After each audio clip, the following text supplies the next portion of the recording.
मंचस्थ उत्तर प्रदेश सरकार के अपर मुख्य सचिव श्री एल वेंकटेश लू जी तथा हमारे प्रिय भाई डॉक्टर हरिओम जी, जिनका आज यहां से विदाई समारोह हो रहा है, उनका स्वागत करते हैं, उनका अभिनंदन करते हैं। मंचस्थ सभी विद्वज्जन, इस हाल में उपस्थित सभी भाइयों और बहनों, आज का कार्यक्रम बहुत अच्छा कार्यक्रम है और विदाई का भी है और समारोह का भी है। आने वाले और जाने वाले दोनों ही लोगों को मैं अपना आध्यात्मिक आशीर्वाद देता हूं। इसके साथ ही यदि हमें इस मिशन को जीवित रखना है और आगे बढ़ाना, तो हमें एक दूसरे के सहयोग की जरूरत है, सहारे की जरूरत है। तो हम एक दूसरे को सहारा बने, एक दूसरे के लिए जिए और एक दूसरे के काम आए, अपने अपने गुण और अपने अपने स्वभाव के अनुसार। अपने जीवन में जब परिवर्तन करेंगे तो हम ऊंचाई पे जाएंगे। तो कर्मयोगी ये बताता है कि हम कर्म को इनकॉर्पोरेट अपने जीवन में कैसे करेंगे। विलियम हेस्टिंग के पास जब गीता गई, लास्ट वाइस राय था, वो राजा था यहाँ का, बहुत कड़े स्वभाव का व्यक्ति था।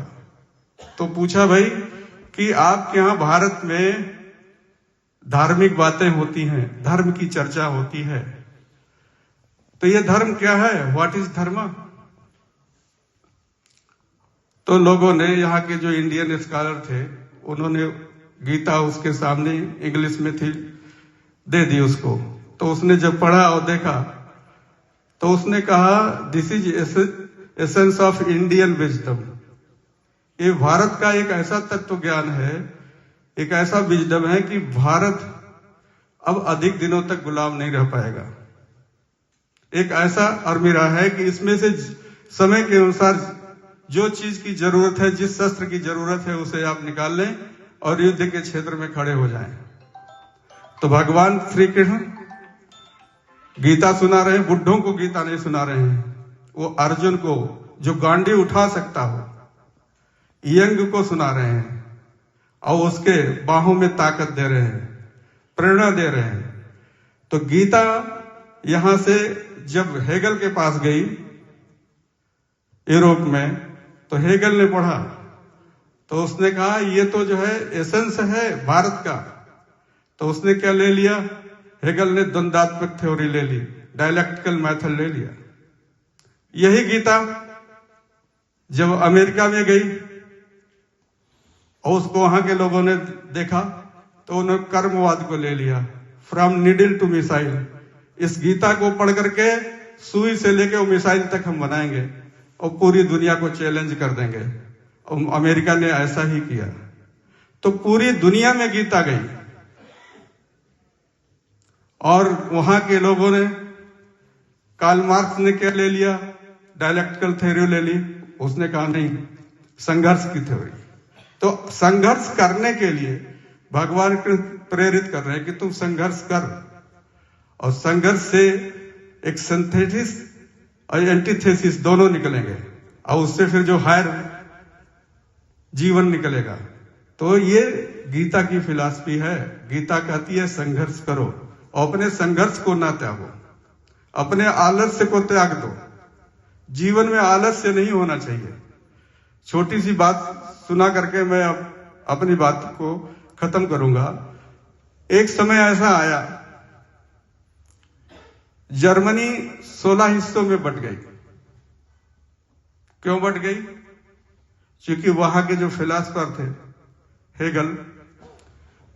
हेगेलियन फिलॉसफी ने क्या किया, उन्होंने ईश्वरवाद, सब कुछ जो करता है वो ईश्वर ही करता है, भगवान ही मालिक है। सबहि नचावत राम गोसाई और नाचत नर मरकट की नाई। कहा भगवान ही सब कुछ करने वाला है और मनुष्य कुछ नहीं करता। एक बंदर की तरह नाचता रहता है। हमारी डोर परमात्मा के हाथ में है, और परमात्मा जो करेगा वही होगा। तो वहां के लोग आलसी हो गए। जाहि विधि राखे राम ताहि विधि रहिए, और सीताराम सीताराम सीताराम कहिए। एक ऐसी थ्योरी दे दी कि वहां के जो लड़के थे संघर्ष करना छोड़ दिए, भूल गए।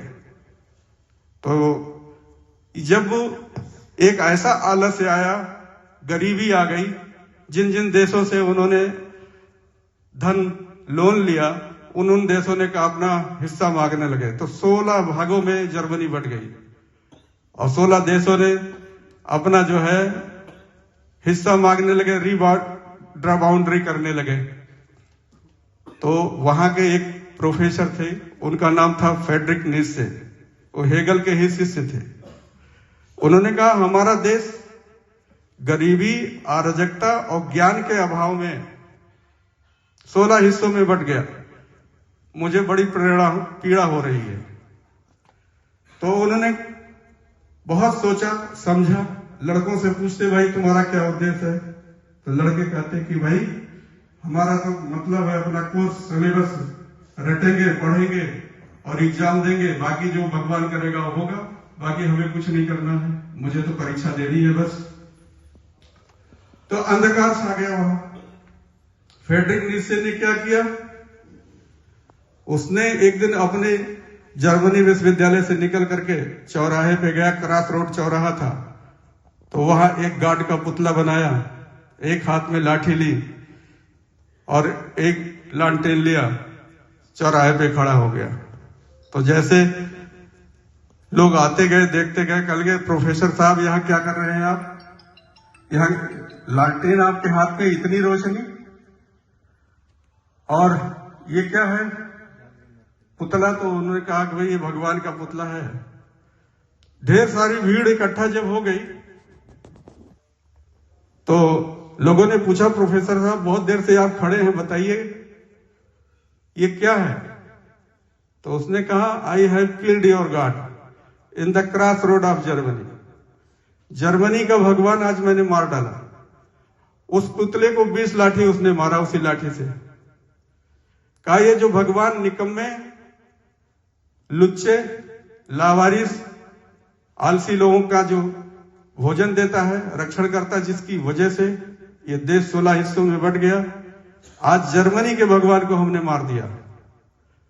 God has killed by Nietzsche.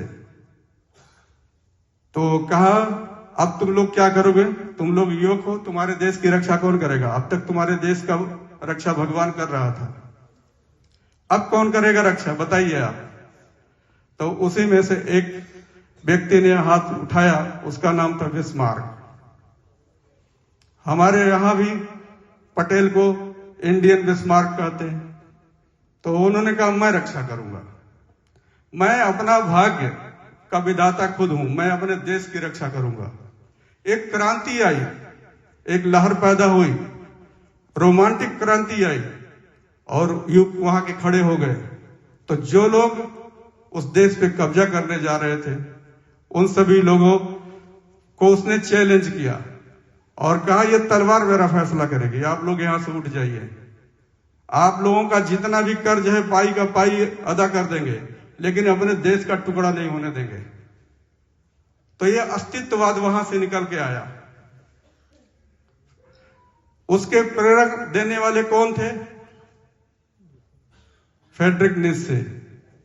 और जर्मनी में फिर इतनी ताकत अर्जित की, पूरी दुनिया को उसने तहलका मचा दिया। तो जब तक उसने कहा, उसकी फिलॉसफी है latest philosophy in this world, कहा जब तक भगवान तुम्हारे जीवन में रहेगा तब तक तुम आलसी रहोगे, और अब भगवान को अपने जीवन से निकाल दो और बिकम रिस्पॉन्सिबल, आप जिम्मेदार बनो। जितनी डिग्री तक आप अपनी बुद्धि का उपयोग करेंगे उतनी डिग्री तक आप इंसान हैं, और जितनी डिग्री तक आप अपनी बुद्धि का उपयोग नहीं करते उतने डिग्री तक आप इंसान नहीं हैं, आप जानवर हैं। तो इंसान को, मानव बन के हमें रहना है। और जब हम मानव बन करके रहेंगे तो हम अपनी बुद्धि का उपयोग करेंगे, अपने तर्क का उपयोग करेंगे। और तर्क और बुद्धि क्या सिखाती है? अनाधिकृत चेष्टा। जिस चीज पे हमारा हक नहीं है उस चीज को हम नहीं लेंगे, उसका उपयोग नहीं करेंगे, उसे अर्जित नहीं करेंगे।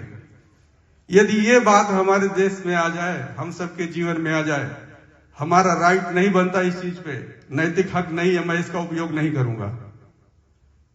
ये कर्म योग की फिलॉसफी है। हम चोरी नहीं करेंगे, हम किसी को तकलीफ नहीं देंगे और अपने जीवन में परिवर्तन लाएंगे। तो जब अपने कृष्ण भी इसी बात को कहते हैं कि यदि आप अपने जीवन में अपने गुण के अनुसार काम नहीं करोगे तो कभी भी कामयाबी नहीं मिलेगी। हर व्यक्ति एक तरह नहीं होता। तो गीता हमें बताती है कर्म योग की फिलॉसफी कि आप कर्म करो। तो भारत को अब गीता की जरूरत है, भारत को कर्म की जरूरत है, भारत को विज्ञान की जरूरत है।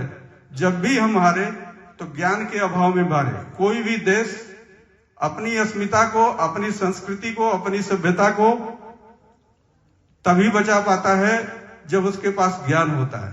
आप लोग बहुत गर्व से कहते हैं सारे जहां से अच्छा हिंदुस्तान हमारा।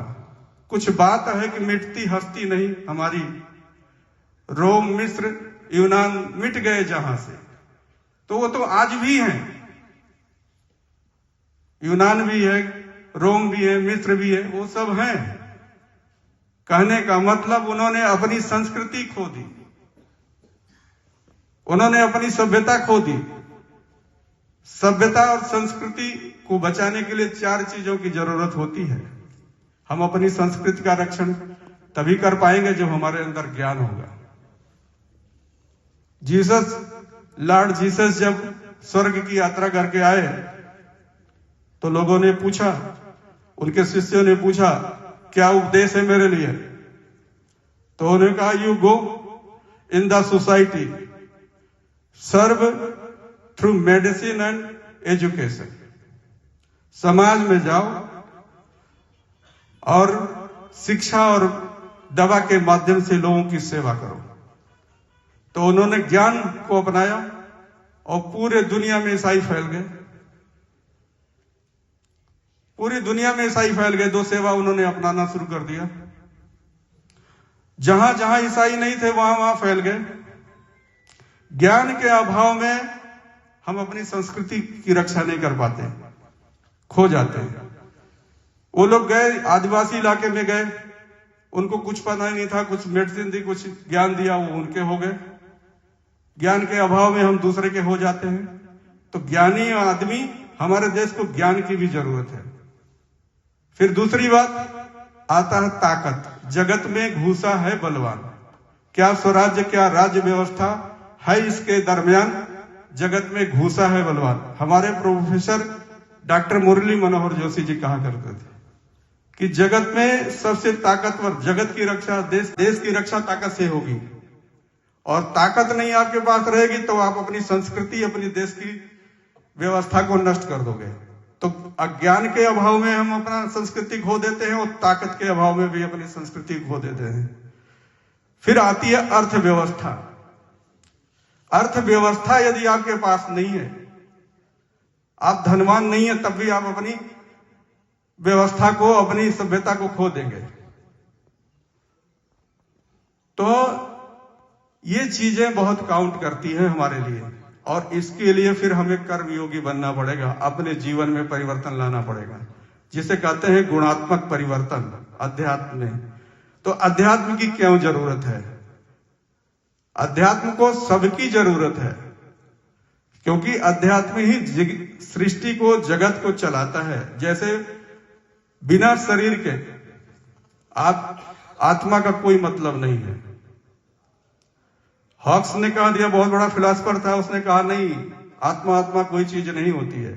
यदि आत्मा है तो भोजन ना मिले अभी आपको, पानी ना मिले, आपकी आत्मा आपको चला दे तो देखें।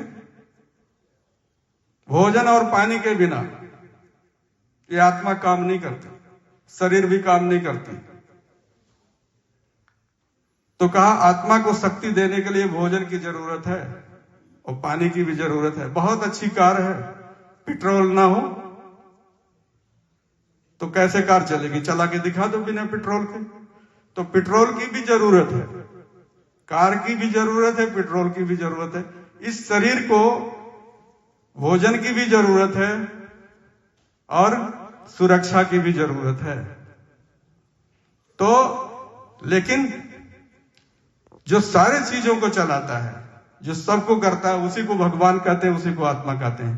तो जीवन में जब आप अपने आप को, समाज का क्या धर्म है? कहा था धर्मो धारयति प्रजा। यदि धर्म किसकी रक्षा करता है? प्रजा की रक्षा करता है। प्रजा यदि धारण करेगी धर्म को, मान लीजिए आप लोगों ने नियम बनाया, सरकार ने नियम बनाया है कि जब आप घर से बाहर निकलेंगे सड़क पे तो आप अपने लेफ्ट हैंड चले गए, लेकिन आपने कहा हम समाज के नियम को नहीं मानते, हम अपनी कार लेके राइट हैंड चलाएंगे। तो जब आप राइट हैंड जाएंगे तो एक्सीडेंट हो जाएगा। तो समाज के जितने भी नियम हैं वही समाज को जोड़ते हैं। तो यहां अपने जीवन में उस धर्म को, समाज के जो धर्म हैं उसको अपने जीवन में लाना है और फिर उस समाज को अपने से जोड़ देना है। जब हम समाज को अपने से जोड़ देते हैं तो हम फिर परमात्मा को प्राप्त कर लेते हैं, हम अनंत को प्राप्त कर लेते हैं। इन्हीं शब्दों के साथ मैं आप सबको ढेर सारा आशीर्वाद देता हूं। जय भारत, जय हिंद।